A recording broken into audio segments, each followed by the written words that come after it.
What's good, everyone, and welcome back to another reaction video. Today we're reacting to This Is What Happens When Water Gets Out of Control. So my guess is it's going to be about tsunamis, high pressure waves, floods, and whatnot, and cracks within dams, since those are the only things that come to mind when it comes to when water gets out of control. So I hope that you all enjoyed this video from beginning to end. If you do, hit the like button down below, hit the subscribe button to support the channel, to support the content provided, and so on and so forth. Hit the notification button, be notified immediately when a new video comes out. And if you have any videos you would like to recommend that I should react to, go ahead, put in the comment section below. I'll react to them as soon as possible.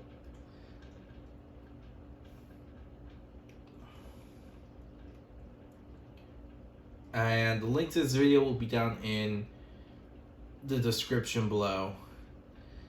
So be sure to give BMA some love and support for the video he made that I'm reacting to. Now with this all said, let's start this video, shall we?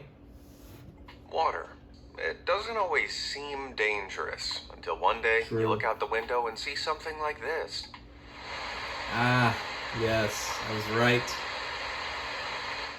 Uncontrolled and with a limitless supply, water can become powerful enough to lift cars, level landscapes, and drown entire cities. With True. that, we're about to take a look at some of the worst times water's gotten out of control and some of the disasters that have followed in its wake.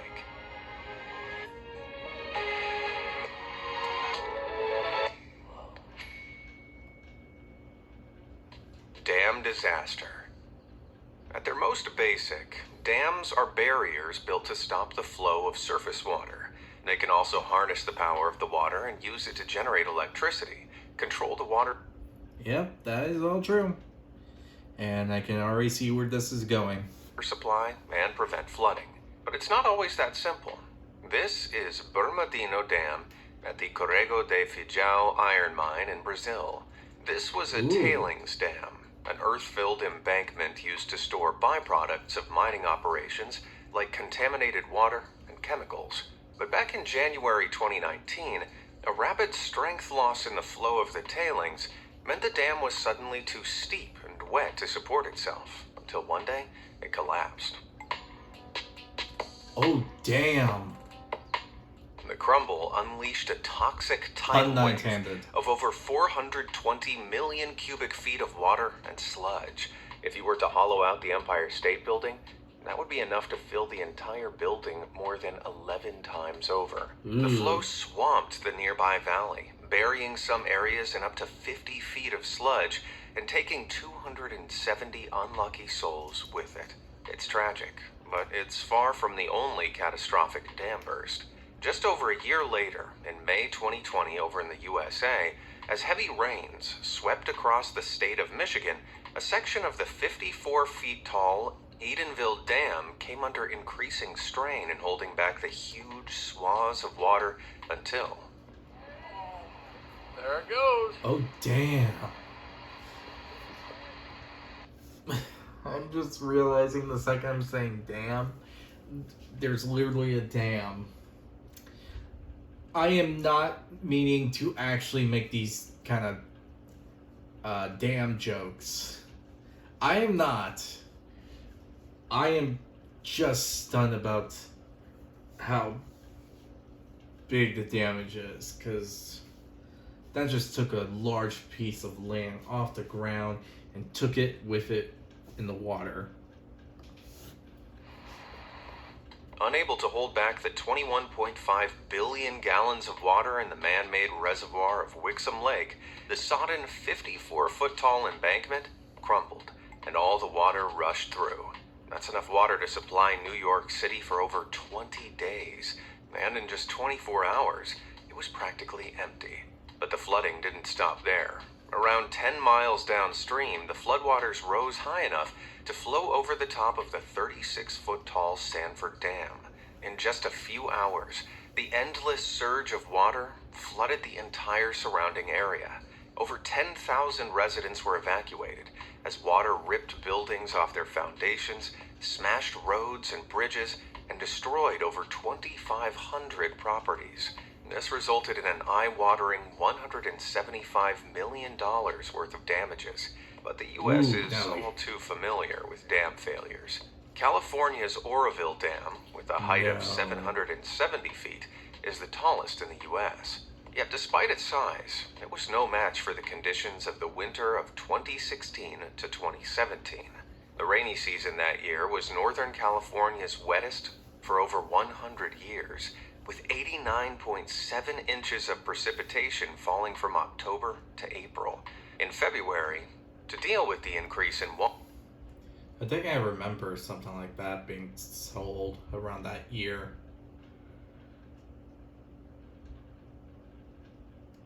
I think some cousins,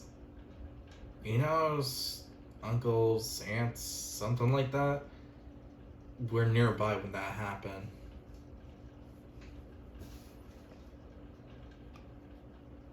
It was years ago, prevent so I the don't reservoir remember. overflowing. The dam's 3,000-foot-long and 179-foot wide spillway was opened. Damn. The rain kept coming. Weeks later, water was gushing down the spillway at a rate of 50,000 cubic feet per second. That means the flow of water could fill the largest aquarium tank in the entire world, located in the Chimelong spaceship in China, in Really? just 12 seconds. You might be thinking at these volumes the water tore apart the floodgates. However, the floodgates were fine. It was the concrete spillway, which at its thinnest was just 15 inches thick, that suddenly started to erode under the pressure. The erosion became so severe, operators decided to use a second emergency spillway for the first time since its construction in 1968. But it didn't take long for the uncontrollable flow of water to erode this spillway too. Eventually, the rain stopped. But by that point, 188,000 people had already been evacuated. The sheer power of all that water meant repairs to Oroville Dam cost the U.S. some $1.1 billion. Yeah, Holy billion with a B. crap. Oroville? More like Horoville. Damn powerful. I get it. I mean, it's not a cool thing that happened, but it's still pretty funny.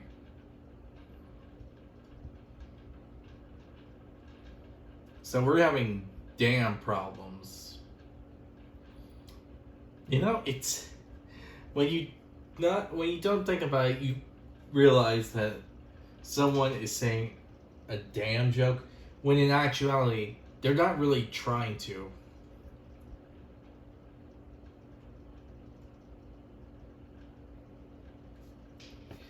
It's ridiculous.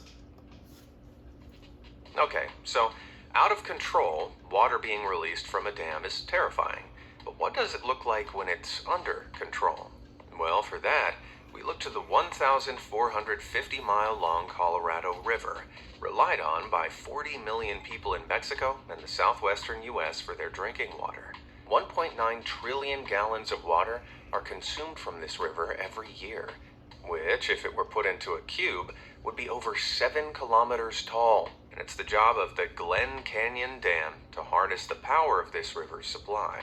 At 710 feet high, the dam, which forms the artificial Lake Powell, has a water storage capacity of more than 25 million acre-feet, or 1.95 trillion cubic feet, making this the second largest artificial lake in the United States. Okay. But not all that water stays in the lake.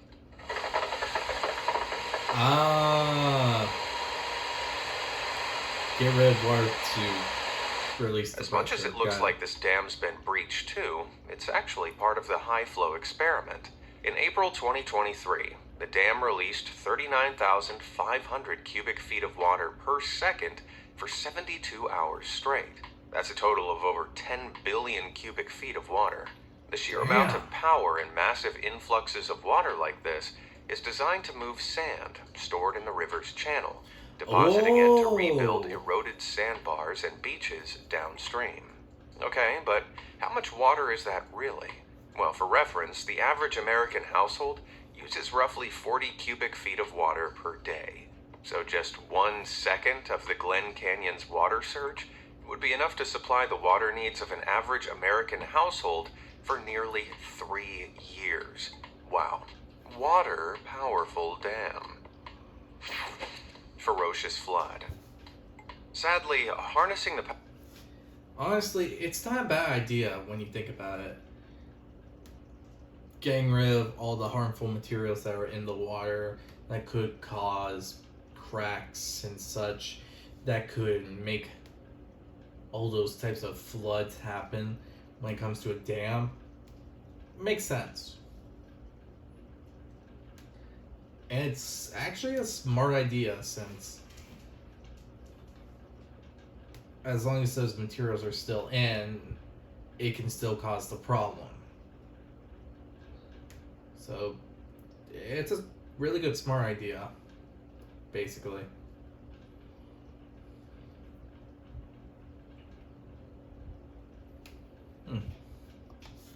The power of water historically hasn't always been a good thing, and never has that True. been more true than in China back in 1938.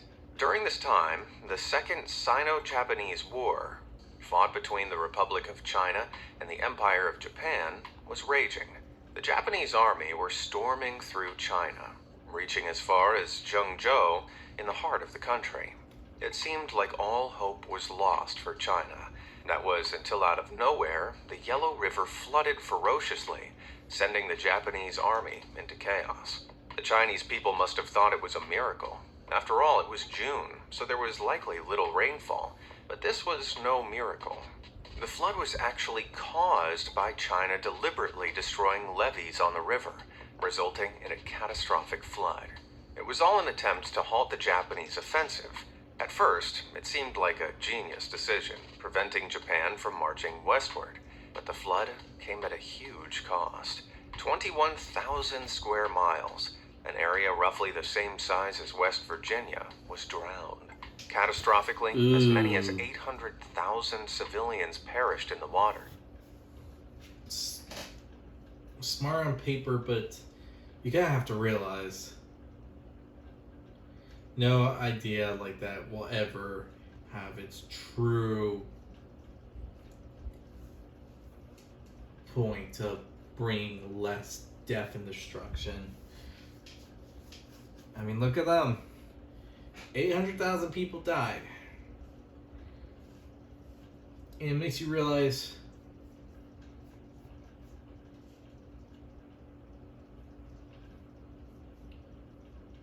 sometimes the best plans aren't really the most easiest or peaceful. Or something like that. I don't remember. I know there was a phrase for it, but I can't recall it on the top of my head. And resulting famines and plagues, which also left 4 million homeless. To make matters worse, the flood soon turned out to be of little military value to China, as the Japanese rerouted their attack and soon after captured the city of Wuhan. As for the flood, it took until 1947, 9 years after the levees were destroyed, for the Yellow River to divert back to its old route. Today, the destructive power of the Yellow River is under control. Okay, admittedly, this doesn't look controlled, but don't worry. It's actually part of an operation known as sand washing. It's devised to clear up sediment buildup in the Yellow River. Each year, silt settles on the riverbed, causing waters to rise, and muddy waters to slow in lower parts of the river. To prevent the rising water levels, the sand-carrying water is flushed out of 3 specialized channels in the Xiaolongdi Dam. You really wouldn't want to get in the way of that water, because it's discharged at a rate of 9,200 cubic feet per second. Thanks to this super powerful flow, the operation moves a whopping 33 million tons, or just under 6 Great Pyramids of Giza worth of sediment in just 20 days. The sheer scale of the water is so mind-blowing, it's become a tourist hotspot. So, if you ever decide to visit sand washing at Xiaolongdi Dam, don't forget your umbrella. I mean, It does look pretty cool. I'm not gonna lie, it does look pretty cool. I wouldn't mind watching. Wicked Waterfall. Now, just over 100 miles north of the Xiaolongdi Dam, you'll find Hukao Waterfall, the second largest waterfall in China. Waterfalls are normally places of natural beauty that give you a chance to unwind. But that doesn't happen here. As the Yellow River approaches the waterfall, it's blocked by mountains on either side. After surging over thousands of miles, the width of the Yellow River bed abruptly narrows from almost 1,000 feet to just 165 feet. Such a sudden narrowing rapidly increases the water's velocity as it plunges down the waterfall.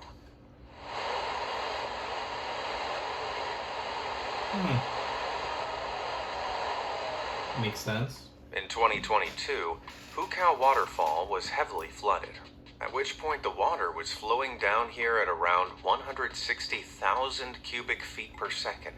For comparison, around 100,000 cubic feet of water goes over the Niagara Falls every second, despite being 24 times wider than Hukao Waterfall. This is the force of all that water surging over a mere 165-foot wide waterfall. And if that wasn't terrifying enough, all you've got separating you and the force of that waterfall is a measly-looking fence. Well, that's Hukao Waterfall off my bucket list. Gruesome Gorge. Nearly 900 miles southwest of the Hukao Waterfall, you'll find another Chinese hotspot, Tiger Leaping Gorge, a canyon on the Jinsha River, one of the main tributaries of the Yangtze River. Normally, a riverside spot is scenic and relaxing, but not here. At a maximum depth of over 12,500 feet from mountain peak to river, Tiger Leaping Gorge is a dauntingly deep river canyon, dropping down twice as deep as the Grand Canyon. Thanks to its staggeringly steep slopes and narrow channels, the velocity at Tiger Leaping Gorge really picks up, making this one of the most dangerous sections of the Yangtze River. But how dangerous is it? That's immediately terrifying if you decide to go down there. Like, no joke. You have to be careful, otherwise you could drown, die, all other stuff, and so on. So yeah, I can say for sure that if you're not in a secure area or well guarded and well built area, I say do not go near it. Well, the average flow rate here is 275,000 cubic feet per second. Considering that at its narrowest, this section of river stretches to just 100 feet, that's a whole lot of water. For context, the flow rate here could fill 3 Olympic-sized swimming pools in just 1 second. Yet for some strange humans, that didn't sound dangerous enough. Despite the raging torrents, a team of rafters navigated through this sinister section of river back in 1986. Can you guess what happened? They died. Yeah, 11 of them never left the gorge, if you get my drift. Gee, who would have thought that man versus the weight and power of 3 Olympic swimming pools of water a second was a bad idea? I know, right? It should be possible, right? Coastal collision. It should be possible to survive something like that, right? Yeah, right. You're versing water of a grand total of 3 Olympic swimming pools and all that, and you're going against the waves current that is violent enough to tear you to shreds. Of course you aren't gonna survive kayaking or doing anything in that water. It's literally enough to drown you within seconds, if not break parts of your body if you're not careful. It's kind of ridiculous how people think they could do something involving something so crazy, so outrageous, and so much being able to kill you that that they decide to do it anyway. It's ridiculous. Collisions. In late August 2018, something sinister was brewing off the southern coast of Japan in the northwestern Pacific. Typhoon Jebi was taking hold. Typhoons are hurricanes that form over the northwest Pacific Ocean, taking shape when wind blows into areas of the ocean where the water is warm. These winds collect moisture and rise, while colder air moves in below. This creates pressure, causing the winds to rotate very quickly, spinning around a center called an eye. As they move across the ocean, these strong winds also stir up large waves from the storm's center. In order for a storm to qualify as a typhoon, wind speeds also have to reach 74 miles per hour. Safe to say, Typhoon Jebi met that criteria, because when it made landfall in southeastern Japan, it whipped up winds over 130 miles per hour. With those wicked winds, Typhoon Jebi also caused colossal crashing waves to batter the coast of southeastern Japan. Oh my gosh. That... It was so strong that it battered waves back up the mouths of coastal rivers, taking many small boats with it. I see. Damn. Scary as that looked, these were nothing compared to the waves at the coast itself. Based on how small those boats look, I'd guess that this whopping wave is upwards of 100 feet high. Holy cow. Yikes. But it wasn't just boats that felt the force of Typhoon Jebi. Along with the surges of waves that battered the coastline, Japan experienced heavy rainfall, leading to Kansai International Airport becoming completely inundated with water. Yeah, that's not part of a harbor. That's an aircraft apron. The damage was so severe that it was forced to close for 17 days. But even this looked tame compared to what happened to Japan back in 2011. In March of that year, the country experienced a magnitude 9 earthquake, the strongest in its history, striking below the North Pacific 80 miles. I think I heard that in a history class once. Because that sounds way too familiar to be a coincidence. Miles east of Sendai in northeastern Japan. The energy from the earthquake generated vertical movements along the fault line, displacing gargantuan volumes of water. This led to huge tsunami waves, reaching horrifying heights of 127 feet high, and went as far as 9 miles inland from rivers.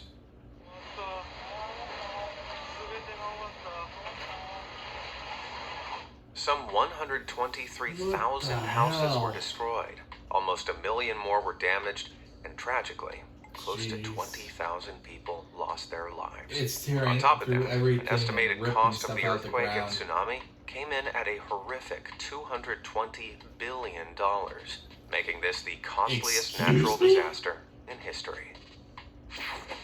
Manic mud flow. As we've seen, a tidal wave of water can be terrifying. But mix that water with mud, and it gets even worse. Take a look at this. Minerals and all that.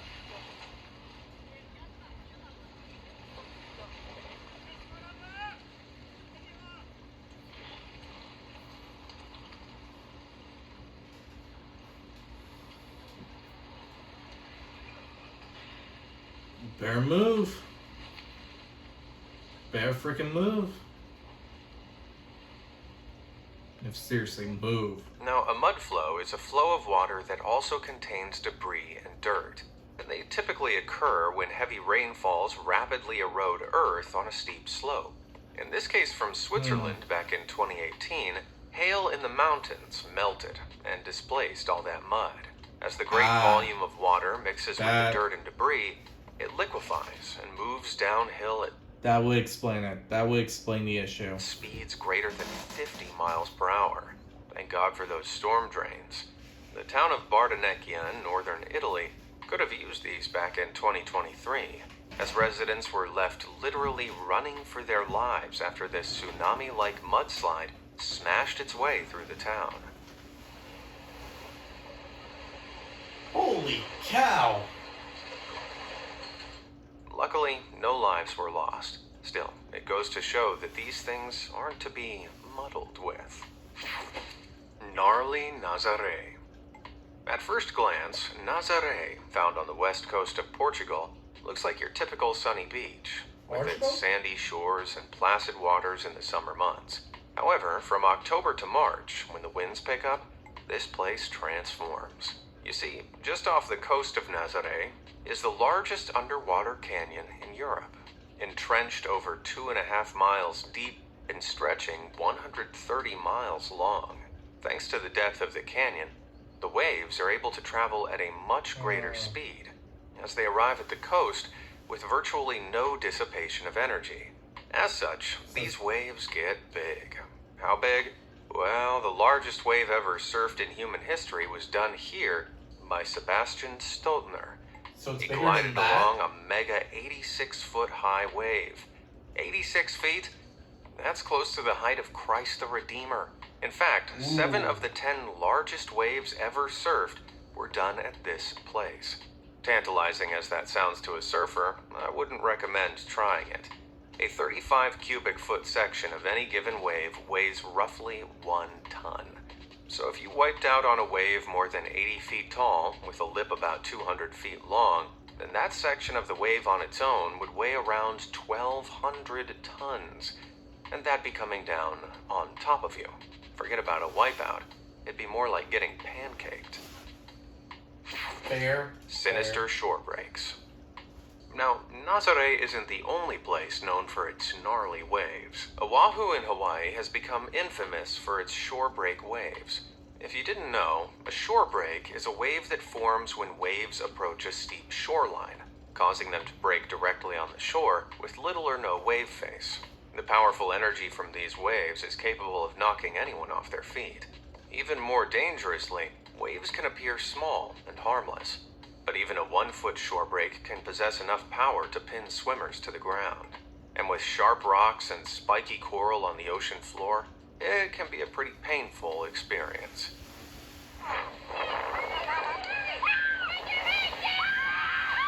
Oh. Oh. I don't know about you, but if someone next to me was getting tossed around like a pancake, I'd be too busy running away to think about capturing any footage. I agree. Raging whirlpools. When you think of whirlpools, what comes to mind?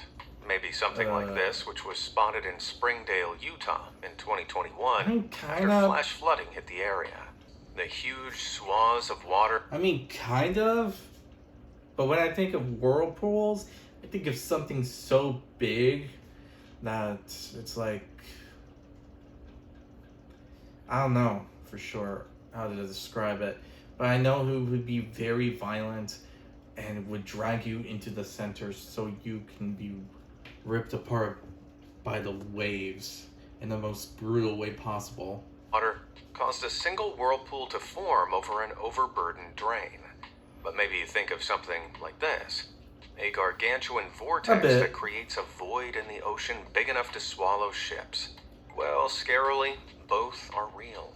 Whirlpools can come in almost any shape and size, as they rely on opposing currents, or currents running into an obstacle, redirecting a powerful flow of water, and sometimes creating a downward vortex.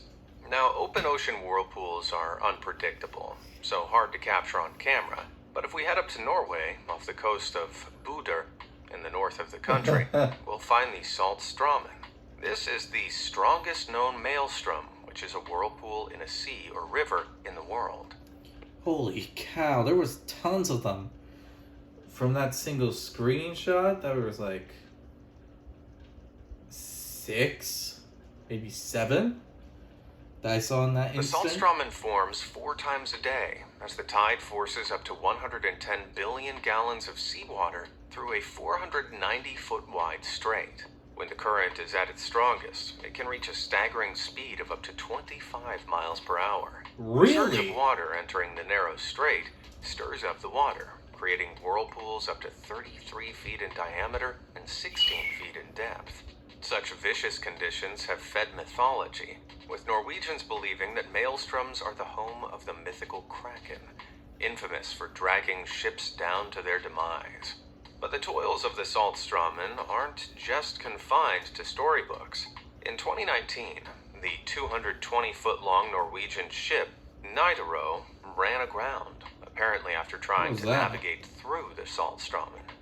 Rumors persist that as many as 60 swimmers and divers have perished in these waters. Though Gosh, no official damn. record exists to confirm that. So guys, if you ever end up near the Saltstraumen, there's no way you should try to swim across it. Cringe. Watery whirlwind.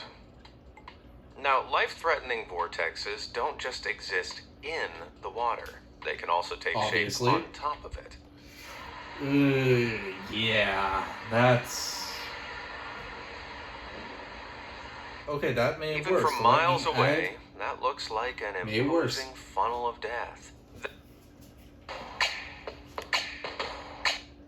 I did not mean for that to happen. I made sure that this kind of stuff wouldn't happen. Like, seriously.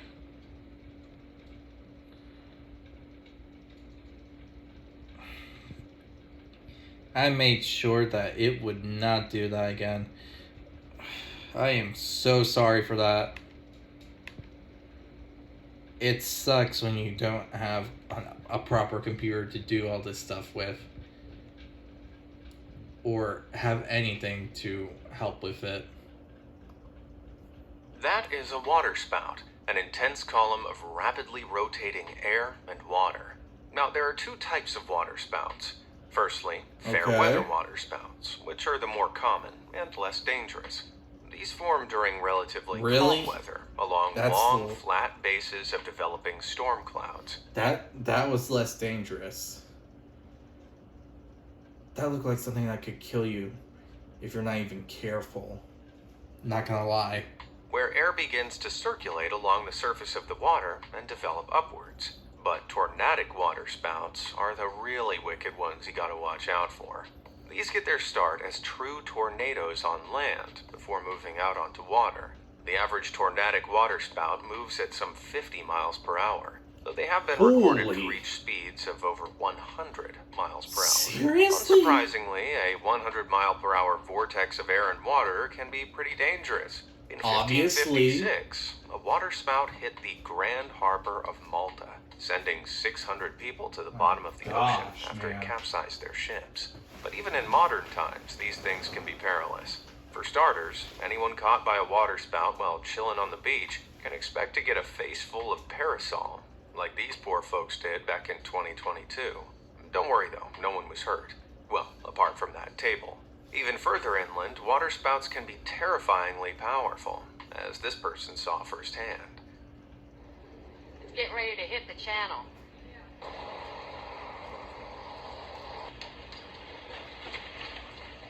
Oh, Lord. Oh gosh. Safe to say, if you see a waterspout on the horizon, don't walk away. Run. Perilous pipes. Ever wonder where the water you drink and wash with in your home comes from? Well, water is taken from storage tanks and transported by underground water mains, which carry the water to the faucets in your home. Normally, these things run like clockwork. Really? I knew it came from something like that. I just never knew what it looked like. Huh. Well, I finally learned this today. That's pretty cool. Okay. So what happened this time? However, sometimes a water main may crack, And causing there it water is. to move to the surface. Pressure in the water main causes water to continuously flow. So when a leak occurs, highly pressurized water will burst up until it's sealed up.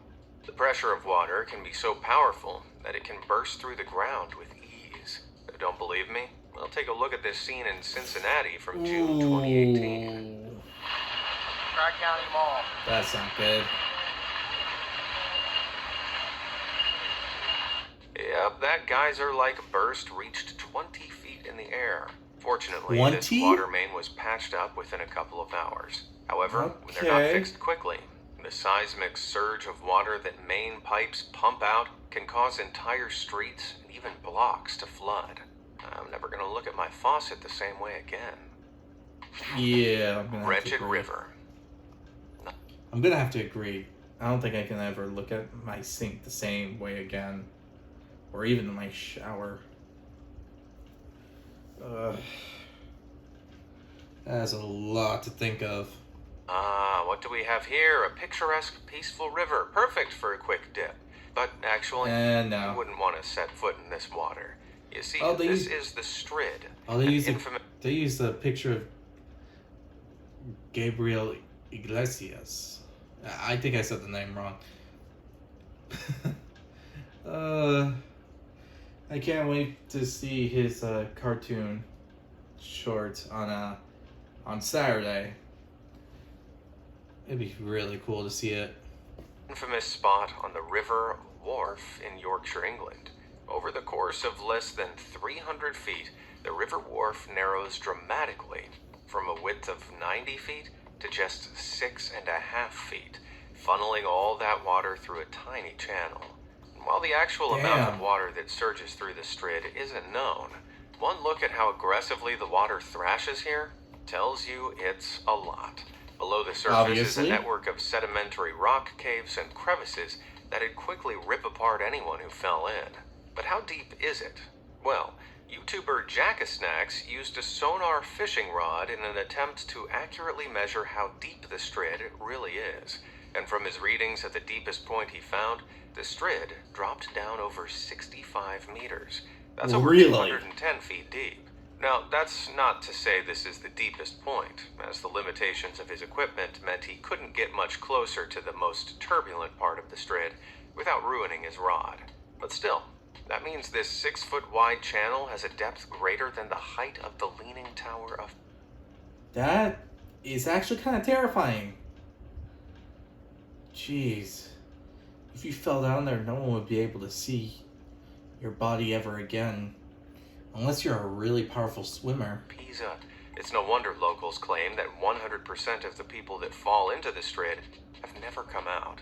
While that's unlikely to be true, this wretched river has claimed its fair share of fatalities, going all the way back to the 12th century. What's the old saying? Never judge a river by its cover?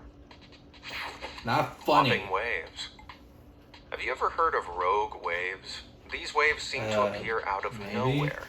Theorized to be a dynamic combination of multiple waves, which have more than twice the height and power of the surrounding waves. They can also be so powerful, they've been credited with sinking supertankers and container ships, with some surviving ships limping back to shore with huge holes in their hulls. Well, the people at a U.S. Army base on Roy Namer Island in the middle of the Pacific Ocean weren't on any boat when this happened. Door close. Whoa! Oh, God. Whoa! What? Where's Viv? Where's Viv? Bert, you good? You good? Oh my. A 15-foot-high rogue wave had the power to travel inland and smash through the building, snapping the door off its hinges. Thankfully, no one was hurt. Although looking at the way those waves smashed those doors apart, I reckon there was a lot to clean up the next morning. Obviously. Thousands of miles northwest of Roy Namer, in Arenzano, Italy, a sinister storm whipped up some serious trouble of its own. Staff at one seaside restaurant had the unbelievable task of dealing with a sudden 20-foot-high rogue wave. You have to be very unlucky to deal with that.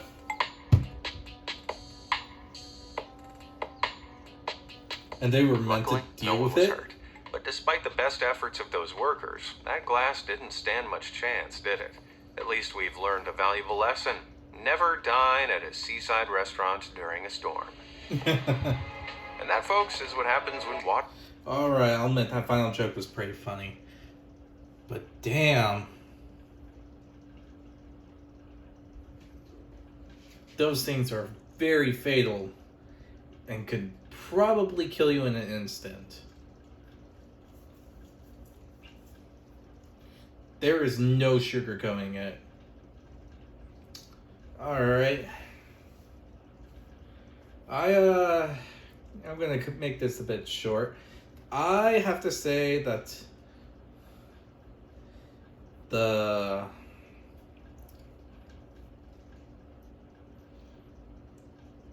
tornado stuff and the whirlpools are the most dangerous parts of when it comes to the water, because those things can rip things to shreds and without warning.